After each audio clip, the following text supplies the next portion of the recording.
সালামু আলাইকুম। এটা হলো ইপসন ব্র্যান্ডের একটা প্রিন্টার। আমি আজকে এই প্রিন্টারটা রিভিউ দিম। তাহলে চলো ভিডিও শুরু করার আগে অবশ্যই নিচে একটা সাবস্ক্রাইব নেই বাটন আছে, সাবস্ক্রাইব করুন। আজকে আমি এই প্রিন্টারটার ফুল রিভিউ দিম। এই প্রিন্টারটা যে আমি আজকে 6-7 মাসের মতো ব্যবহার করছি সেটার একটা রিভিউ দিম। তাহলে চলুন প্রথমে আমরা এটা স্ক্যানার নিয়ে আলোচনা করি, কারণ এটা স্ক্যানারটা আমি বলবো বেস্ট। এখন আমার হাত আমি স্ক্যান করবো, এটার উপরে দেখেন কি সুন্দর করে স্ক্যান হয়। এখন আমি আমার হাতটা দিব প্রিন্টারের উপরে, খুব সুন্দর করে রাখলাম আমার হাতটা, দেখেন কি সুন্দরভাবে আমার হাতটা স্ক্যান হয়। আর তার আগে একটা কথা বলে নিই, এই স্ক্যানের ভিডিও আমি আরও মনে হয় 5 মাস আগে আমার ইউটিউব চ্যানেলে দিছিলাম। ওইটা ছিল শর্ট ভিডিও। যারা যারা দেখছেন তাদেরকে অনেক অনেক ধন্যবাদ। আর এখন তো নিয়ে আসলাম লং ভিডিও, 7 মাস ইউজ করার পর, 7-8 মাসের মতো মনে হয় ব্যবহার করছি। সরি, কয় মাস ব্যবহার করছি এটা মনে নেই, মনে হয় 6-7 মাসের ওভারই হবে। তাহলে চলুন ফাইনাল রেজাল্টটা দেখা যাক। ওয়াও জোস, আমার হাতটা অনেক সুন্দরভাবে স্ক্যান হয়েছে এই ইপসন l3210 প্রিন্টারটার স্ক্যানের রেজাল্টটা দেখিয়ে দিলাম। এখন কিন্তু একটা কাজ করতে পারেন, নিচে একটা সাবস্ক্রাইব নাই বাটন আছে, অবশ্যই চ্যানেলটাকে সাবস্ক্রাইব করবেন। আর এই প্রিন্টারটা আমি আজকে অনেক দিনের মতো ব্যবহার করছি, আর সেটারই একটা ডিটেলসে আমি আলোচনা করি। আর এই প্রিন্টারটা কিন্তু আমি হেভি ইউজ করি নাই, সবাইরে বলে রাখি, কারণ আমি এই প্রিন্টারটা দিয়ে হালকা পাতলা ইউজ করছি। মানে এই প্রিন্টারটা বাসায় ছিল, বাসায় মানে টুকিটাকি কোনো কাজের জন্য ব্যবহার হতো। আর মাঝে মধ্যে এই প্রিন্টারটা দিয়ে আমাদের অ্যাপার্টমেন্টের কোনো বিল এবং হিসাব টিসাবের কাজের ব্যবহার হতো, তখন আমি 20-30 কপির মতো এটা দিয়ে প্রিন্ট করতাম।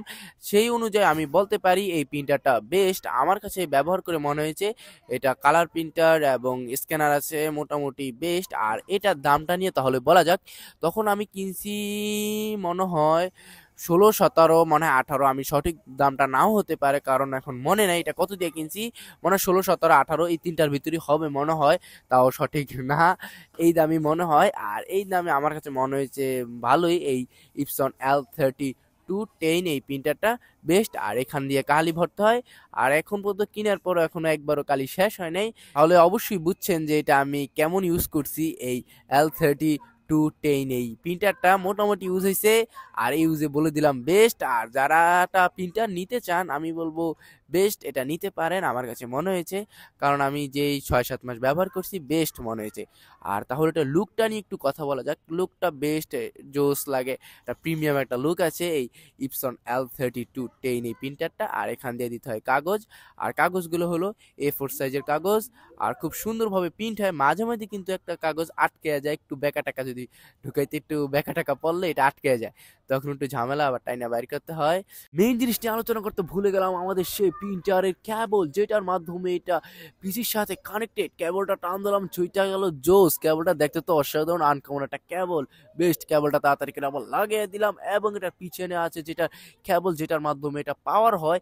আর কেবলটার কোয়ালিটি মোটামুটি ভালোই, তারগুলো বেস্ট। আর কেবলটা তার জন্য আবার তাড়াতাড়ি করে লাগিয়ে দিলাম, কারণ এটা দিয়ে মূল পাওয়ারটা সেটাকে বেশিক্ষণ খুলে রাখা যায়। আর আজকের এই রিভিউটায় আমি এই 6-7 মাস ব্যবহার করছি যে সেটারই একটা বিস্তারিত ডিটেলসে বললাম। এই ইপসন l3010 এই প্রিন্টারটা আমার কাছে মোটামুটি ভালোই লাগছে। আর যারা প্রিন্টার নিতে চান তারা দেখতে পারেন। আর এই প্রিন্টারটা আমি বলবো আমার মতে বেশ হালকা পাতলা টুকিটাকি কাজ করার জন্য মোটামুটি ভালোই। আর অবশ্যই চ্যানেলটাকে সাবস্ক্রাইব করবেন আর নতুন নতুন ভিডিও দেখার জন্য। আসসালামু আলাইকুম।